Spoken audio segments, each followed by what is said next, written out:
The gentleman from Colorado is recognized for 2 3/4 minutes. Mr. Speaker, as we near the final days of the fiscal year and come face to face with the possibility of a government shutdown, I have introduced this legislation in order to ensure that our military is not used as a political pawn in negotiations between the United States House and the Senate.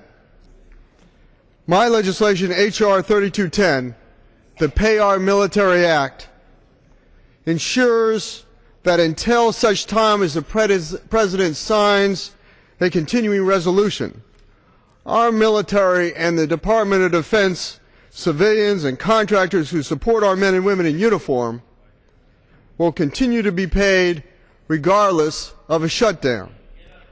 I've had 5 overseas deployments during my military career between the Army and the Marine Corps. I returned from my last assignment with the Marine Corps in Iraq in 2006. I fully understand the stresses that our men and women in uniform face on a day-to-day basis, particularly when we are still a nation at war. Things are very different today than it was when I was a Marine Corps Light Armored Infantry officer during the first Gulf War. We didn't have the internet, so that all of our communications from home were delivered by regular mail that could take weeks to reach us. Back then, you literally checked out when you left your family and checked back in when you came back home. Today, most of our deployed military personnel, whether sailors aboard a ship in the Persian Gulf or soldiers and Marines at a forward operating base in Afghanistan, have some level of access to instant communications with their families. Today, a Marine rifleman can literally be out on a combat patrol, return to his base camp, and then be on the internet communicating with his family in real time.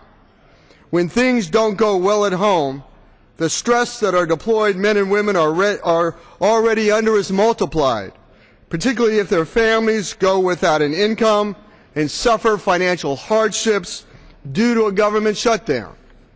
In the event of a government shutdown, we must ensure that the men and women who defend our nation and the armed services and their families will continue to be paid. Mr. Speaker, regardless of what happens in the days ahead, this is a bill that should receive unanimous support. I urge my colleagues on both sides of the aisle to support this legislation and hope that the Senate will act on it before it might be too late. Thank you, and I